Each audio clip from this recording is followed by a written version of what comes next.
Iran iliunda jeshi ambalo haliwezi kusimamishwa, sio kwa mabomu, sio kwa mauaji ya kigaidi, wala hata Iran yenyewe. Hii hapa ni imani inayoeleza kwa nini vita hivi havina switch ya kuzima. Wakati jeshi la Saddam Hussein liliposambaratika kwa siku 11, majenerali wa Iran waliliona hili swala na kuchukua funzo kubwa kutokana na tukio hili, na walijifunza kitu kimoja, kwamba jeshi lililowekwa chini ya mamlaka kuu hufa pindi unapokikata kichwa, yani kiongozi. Hivyo mnamo mwaka 2005, jenerali wa IRGC Mohammad Jafari aliidhinisha rasmi kile kinachojulikana sasa kama Mosaic Doctrine. Wazo lake lilikuwa kuligawanya jeshi katika vipande 31, kipande kimoja kwa kila mkoa, na kukifanya kila kipande kiwe na uwezo wake wa kupigana peke yake bila usaidizi milele. Katika Mosaic Doctrine, kila moja ya vipande hivyo 31 vya mikoa ya Iran ina makao yake makuu, bohari zake za silaha, mtandao wake wa kiujasusi na amri zake zilizoandikwa mapema na kuidhinishwa mapema.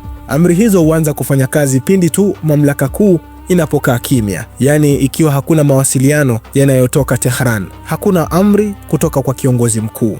Sasa hali hii sio udhaifu katika muundo wao. Huu ndio muundo wenyewe unavyopaswa kuwa. Mnamo Februari 28, Israel na Marekani walishambulia miundombinu ya uongozi wa Iran katika kile walichokiita Operation Epic Fury, na kiongozi mkuu Ali Khamenei aliuawa. Uti wa mgongo wa mawasiliano ambao ungebeba amri ya kusitisha mapigano uliharibiwa, na vile vipande 31 vikaanza mashambulizi kwa sababu ya kukatika kwa mawasiliano. Amri hizo 31 ziliendelea kufanya mashambulizi kwa sababu imani hiyo ilisema ikiwa hakuna anayekwambia usimame, basi usisimame.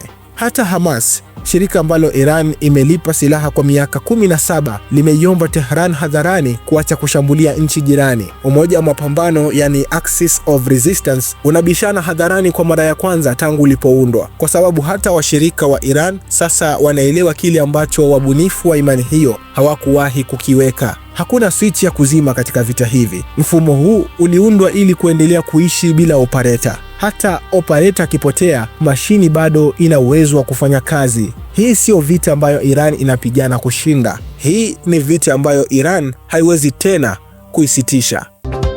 Al-Bashir TV, dunia na Afrika kwa lugha yetu.